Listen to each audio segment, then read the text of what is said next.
Kelly Kelly really likes her redheads. Siamo qui con Meredith McLaren per parlare di Black Clock. We are here with Meredith McLaren to talk about her work on Black Clock. Thank you for being here with us. Thank you so much for having me here. So, I want to make the first question to break the ice. Could you talk to us about your collaboration with Kelly Thompson about this fantastic comic, Black Clock, this noir fantasy? What is your creative process and your workflow like about the creation of these comics in specific? Uh, so me and Kelly have worked together before on another book called Heart in a Box.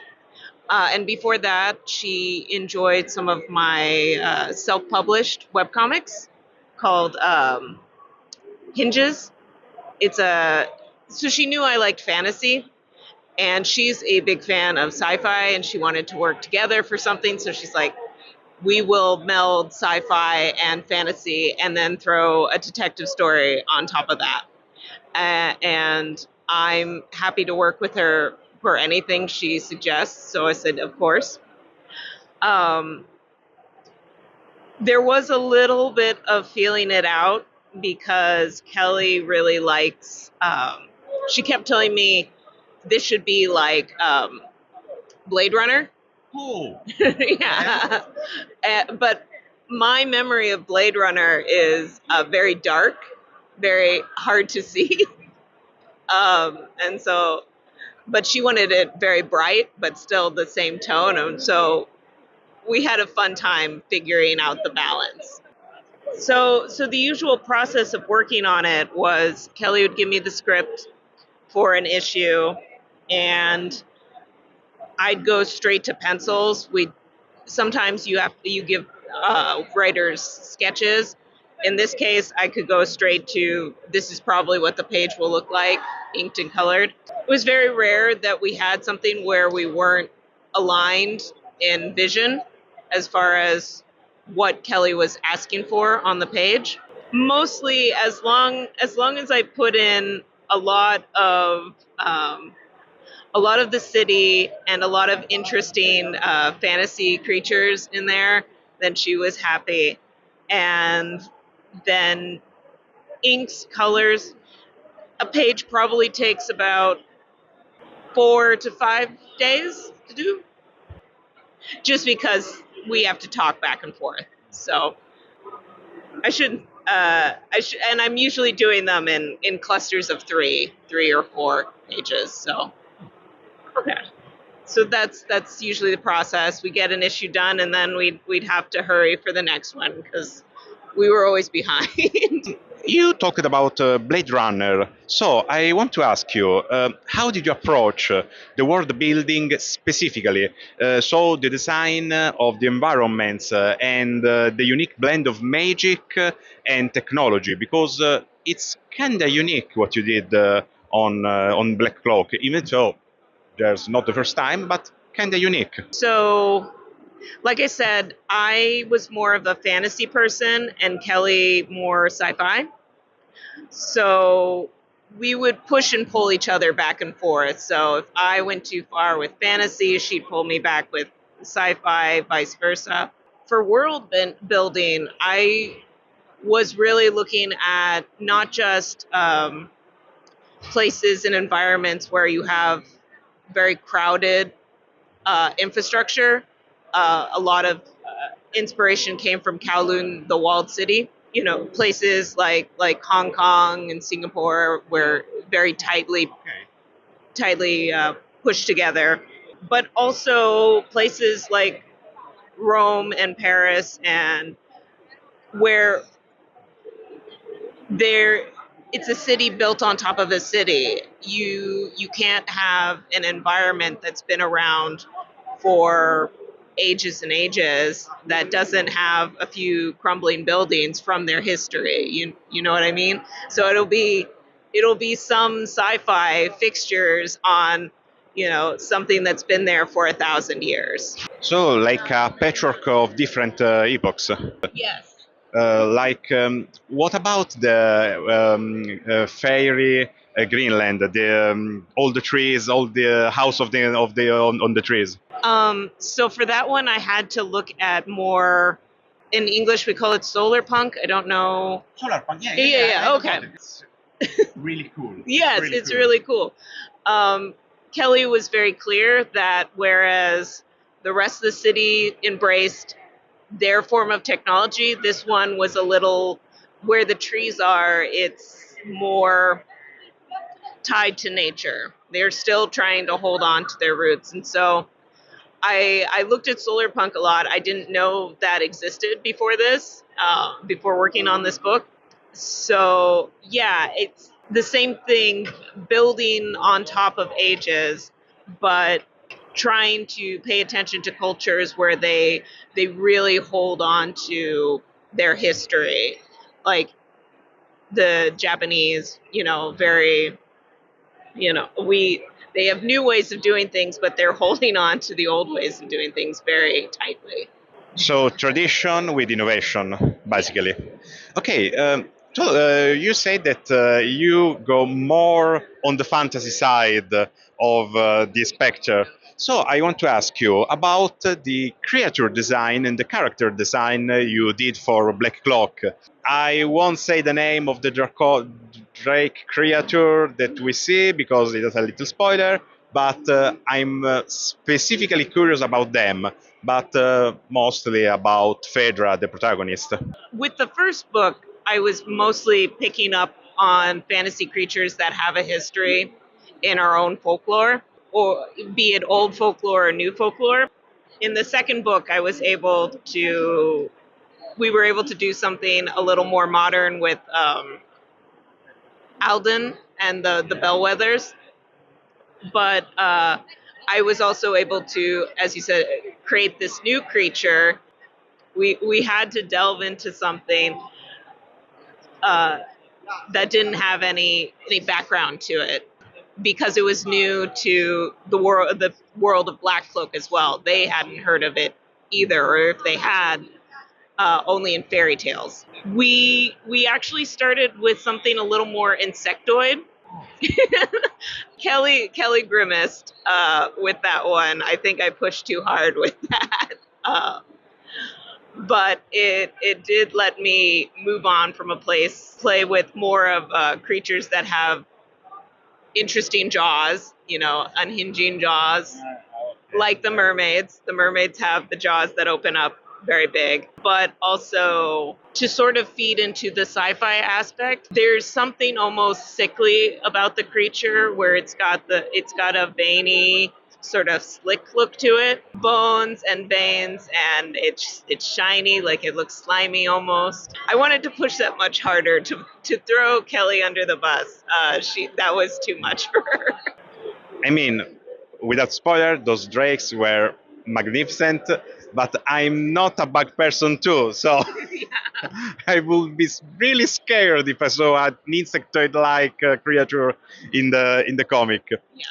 So, I want to ask you another thing about the tone that you give to the visual of Yeah. Black Cloaks, because Black Cloak is a fantasy noir, but it also packed a lot of action scenes. So I want to ask you, in which of the spirit of the comics, the action packed of the noir and investigative and more dialogue-driven scenes, you feel comfortable? I like both of them because they balance it out. If I'm going too hard on action for too long, it's too much. I get burnt out. To get to do the quiet moments with the noir is great to pull me back from that. I think when I'm pacing on my own, because I also do comic writing on this side, I do gravitate towards the quieter moments generally. So if left alone, I will definitely make a quieter comic, but I do really enjoy drawing explosions and things blowing up and destruction. So uh, Kelly definitely keeps me fed that way. So Okay, if I may, I really liked the investigative and quieter part of Black Clock.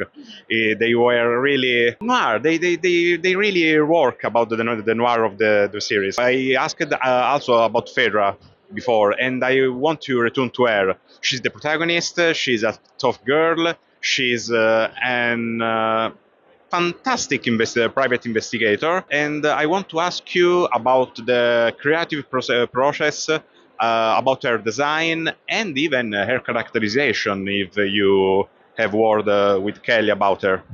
Initially, her design was quite easy because she's an elf, and we kind of know what kind of features feed into that. She did start out looking a lot more like her mother, but we pushed and pulled a little on that. Kelly really likes her redheads. um, Yeah. yes. If you look at some of her other work, you'll see it. And she likes her tough girls, and I'm not opposed to that either. Without spoiling too much, by the second book, she's changed physically a lot. I was really happy with the changes that were made because there are wings involved now, the sort of bat wings. Just artistically, I like the play of light through surfaces like that. I think between book one and two, the changes that happen to her, like in her design, you'll see that she's no longer covering up her ears. She's definitely open about having her wings. Whereas with the first book, she was still kind of trying to hide from her history, and I don't think that's an issue by book two. If I may, her second design really grew on me. Her second haircut was amazing. She was really a badass, even in her look. You're also the colorist of Black Cloak, and color is really an important part about the tone that you give to the visual of this comic. So I want to ask you how you approach your work on color generally, and specifically on Black Cloak to give this noir aspect, but even mixed with the fantasy thing.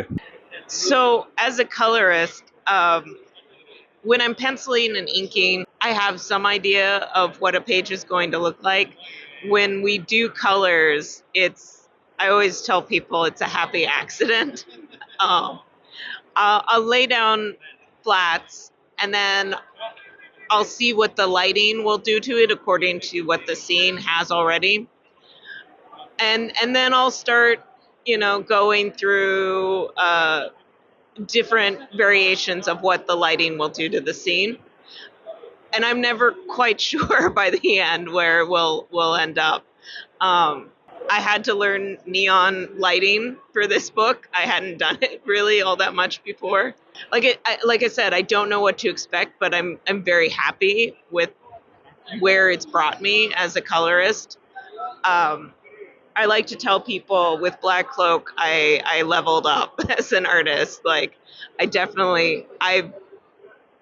seen more improvement from myself in this book, especially in colors, than any other book I've been on before. As advice for people who are trying to figure out how to be a better colorist, I I suggest doing studies with the environments you're looking uh, at coloring, and then getting to a place that's okay, and then just seeing what different cast lights will do to it. Sometimes you'll end up with something completely different, and it's a better option. So May, some of your pages, especially in the second volume of Black Cloak, look like made with watercolor.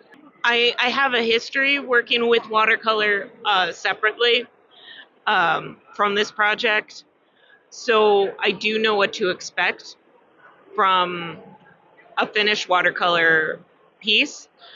But I color everything digitally these days. Everything's digital: pencils, inks, colors. Just because I couldn't have the pages lying around the house all the time now. I think the key to watercolor and that look is just a feeling of transparency between the layers of color, not overworking it, you know, taking it just far enough and then being mindful of this one next step will be too far. If I may, those pages were really, they were psychedelic. We know about the time where you made this kind of color with the siren, and they were really, really, Yeah. really something else. About your art style, your line, it's so fluid, it's so round. You're capable of create a lot of characters with few lines. How did you reach this style, and how much you're satisfied about it with Black Cloak? Long before this comic, I've done little journal comics with a small version of myself, and it harkens back to like newspaper comics like Peanuts, Charlie Brown, and I think that's where my line simplicity comes from. It just translated into the works that you see in Black Cloak and some of my other comics. Sometimes I'm very satisfied with it.